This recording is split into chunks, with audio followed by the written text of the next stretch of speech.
मौजूदा सांसद यहाँ गाज़ीपुर के हैं, उन्होंने जो गांजे को लेके जो हमारे मनीषियों को और हमारे धर्माचार्यों के और हमारे सांस्कृतिक पर्वों पे जो उन्होंने प्रहार किया है, यह एक उचित स्थान नहीं है, ये उचित वक्तव्य भी नहीं है, क्योंकि वो एक राजनीतिक दल के सांसद हैं और जनता द्वारा चयनित किए गए हैं। तो कहीं ना कहीं उनको ये चीज़ समझना चाहिए कि ये दायित्व बहुत ही संजीदगी भरी दायित्व है और इस तरीके के बयान समाज में विखंडन प्रस्तुत करते हैं। क्योंकि मेरा मानना है कि जब बयान किसी भी धर्म के खिलाफ दिया जाता है तो यह ज़रूरी नहीं कि वो धर्म के बारे में जो व्यक्ति सुने उसको वो माने ही माने। आज मेरा यह एक स्पष्ट रूप से कहना है कि अगर धर्म के हम लोगों के ऐसे संस्कार नहीं है सनातन हिंदू होने के नाते कि हम किसी और धर्म के ऊपर विश्लेषण या उस पर कोई अपनी टिप्पणी रखें। नहीं तो अगर हमें भी किसी और के धर्म पे अगर बात करने को आ जाए तो इनके पैगंबर के किस तरीके के संबंध रहे हैं बच्चियों के साथ, इनके कुरान में हलाला को लेके क्या कहा जाता है, तो इनको बड़ी मिर्ची लग जाएगी। तो संजीदगी के नाते, एक उम्र का लिहाज के नाते ये अपेक्षा करता हूँ आप सब के माध्यम से कि इस तरीके का बयान न दें और निश्चित रूप से किसी भी हिंदू के माथे के तिलक और उसके शरीर पे धारण किए हुए जनेऊ और उसके गले में लटके हुए रुद्राक्ष को या उसके हाथ में उसके संस्कार के वेदों को वो अन्यथा न लें, क्योंकि एक हाथ में जरूर वेद संस्कारों के वेद हैं तो दूसरे हाथ में शस्त्र भी है। बस यह बात है कि वो बाएं हाथ से शस्त्र उठ के दाहिने हाथ में आने में काफ़ी समस्या खड़ी हो जाएगी और समाज में इसका एक प्रतिकूल व्यवहार नहीं रहेगा। अफजाल अंसारी का ये कहना है कि जिस तरीके से शराब तस्करी हो रही है और लोग मारे जा रहे हैं, कांस्टेबल भी मारे जा रहे हैं, एनकाउंटर में भी लोग मारे जा रहे हैं प्रतिक्रिया में, तो जिस तरीके से बॉर्डर जो एक प्रदेश में बिहार है जिस पे शराबबंदी की गई है, वहीं उत्तर प्रदेश में बिहार के बॉर्डरों पे जो है शराब का जो है वो लाइसेंस दिया जा रहा है। तो उनका ये कहना था कि जिस तरीके से शराब को लाइसेंस दिया जा रहा है, भांग को लाइसेंस दिया जा रहा है, इसी तरीके से गांजा भी बहुत बड़े पैमाने पर पिया जाता है और उसको भी लाइसेंस दे देना चाहिए। उन्होंने सरकार से मांग भी की है। देखिए, उनकी क्या मांगे हैं सरकारें से वो अपने बातों को रख सकते हैं, लेकिन हमारे संस्कार जो हमारे सांस्कृतिक धरोहर हैं, कुंभ मेले को लेके, वहाँ हमारे जो धर्माचार्य हैं, उनके मनीषियाँ हैं, उनको लेके जो उनकी टिप्पणी है वो कतई बर्दाश्त नहीं की जा सकती है। इसीलिए मेरा मानना है कि वो अपने धर्म के विश्लेषण को रखें। यही चुनाव रहा है, इस पे आप सब लोगों ने कवरेज किया है। इसी चुनाव के दौरान वो मंदिर घूम पूजा कर रहे थे, अपने चुनाव के लिए प्रचार प्रसार मांग रहे थे, तो निश्चित तौर से जनता ने उनको आशीर्वाद दिया है जनता के कार्य करने के लिए, उनकी सेवा करने के लिए। दूसरे धर्म पे अपनी टिप्पणियाँ वो अपने पास रखें और मेरा यह आप सब से गुजारिश है, आप सब के माध्यम से एक चेतावनी है ऐसे मजहबी लोगों से और ऐसे दूसरे धर्म के लोगों से कि कृपया सनातन हिंदुओं को इतना विवश न समझें कि वो आए दिन हर किसी मनीषियों के और धर्माचार्यों के और हमारे जो सांस्कृतिक धरोहर, हमारे पर्व हैं, कुंभ जैसा मेला जो आज सदियों से हमारे यहाँ चलता चला आया, जिस तरीके का वक्तव्य दिया गया, ये कतई बर्दाश्त नहीं किया जा सकता।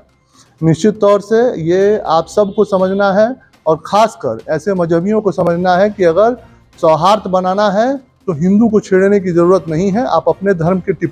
टिप्पणियों को और उनके संस्कारों को जरूर आप बताएं, लेकिन दूसरे धर्म की टिप्पणियां करने की कोई आवश्यकता नहीं है। अखिलेश जी ने एक बयान दिया था कि मठ और माफिया में कोई अंतर नहीं है और मठाधीश जो होते हैं, जिस तरीके से बाबा पेकर से टारगेट किया गया था कि वो जो है मुख्यमंत्री इत्तेफाक से बन गए हैं, लेकिन अगर किसी गांव में लड़ा दिया जाए तो प्रधानी भी नहीं वो चुनाव जीत सकते हैं। देखिए, ये एक राजनीतिक व्यक्ति के मुंह से ये अच्छी बात नहीं लगती, शोभा नहीं देती है। निश्चित तौर से आज विगत 8 साल से पूजनीय महाराज जी की सरकार उत्तर प्रदेश में चलती चली आ रही है। उससे पूर्व 2014 से आदरणीय मोदी जी के नेतृत्व में भारतीय जनता पार्टी की सरकार बनी, जिसका तीसरा टर्म 2024 में शुरू हुआ है। आज हम आप सब देख सकते हैं कि सरकार की कोई भी नीति हो, वो सीधे सीधे गरीब कल्याण के लिए गरीब के खातों तक सीधे उनके हाथ में पहुंच रही है। युवाओं को और आरक्षण को लेकर जो इन्होंने एक अपवाद फैलाया था, जो लोगों के बीच में भ्रम फैलाया था, आज 60,000 भर्तियां आदरणीय पूजनीय महाराज जी के नेतृत्व में अभी पिछले महीने संपन्न हुई हैं और आने वाले इस साल के अंत तक 40,000 और भर्तियां निकलने वाली हैं। तो आज युवा जोश भी देख रहा है कि बिना किसी पक्षपात के, बिना किसी धर्म जात के पक्षपात के साथ आज जितने सही माध्यम से यहाँ भर्तियां ली जा रही हैं, यही अखिलेश जी की सरकार हुआ करती थी, जिसमें एक विशेष समुदाय के और विशेष धर्म के लोगों को केवल तवज्जो दिया जाता था। तो ये सोचने का विषय है। निश्चित तौर से जिनको स्वार्थ भरी राजनीति करनी है, केवल पारिवारिक राजनीति करनी है, उनको दिक्कतें होंगी, लेकिन जिसको पूरे समाज का सर्वव्यापी सर्वस्पर्शी राजनीति करनी है, वो समाज के अंतिम व्यक्ति, जो समाज के अंतिम पायदान पर बैठे व्यक्ति तक जिसको विकास पहुँचाना है, वो समाज में एकदम निष्पक्षता से, बिना किसी पक्षपात के, हर व्यक्ति को एक संपूर्ण मौके के साथ आगे बढ़ाने का काम ऐसे हमारे पूजनीय महाराज जी कर रहे हैं। धर्म, जाति और लॉ एंड ऑर्डर को लेके तमाम जो है बवाल हो रहे हैं, तमाम आरोप प्रत्यारोप चल रहे हैं, क्या प्रतिक्रिया होगी इसको देखते हुए? देखिए, मेरा आपसे आपके माध्यम से यही है कि एक सामाजिक दुनिया में जब हम और आप रहते हैं, एक राजनीतिक दुनिया में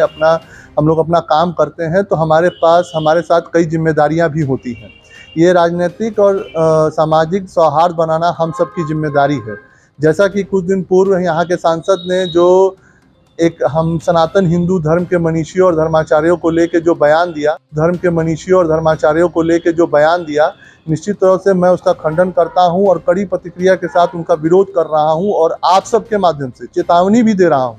कि कृपया आप जनसेवा चुने गए हैं, इस जिले गाजीपुर से आपको जनता ने चुन के सांसद बनाया है, जनसेवा करिए, 5 साल अपने कार्यों का बखान बताइए, अपने क्या कार्य जनसेवा में किए हैं उसको बताइए। कृपया हिंदू धर्म को टारगेट करके अपने कुछ मौलवियों को और अपने पार्टी के आका को खुश करने के लिए हिंदू धर्म पे टिप्पणी करने से आप कृपया बचें, क्योंकि मैं बार बार कहता हूं कि हमारे माथे के तिलक को और हमारे शरीर पे रखे जनेऊ को और हमारे गले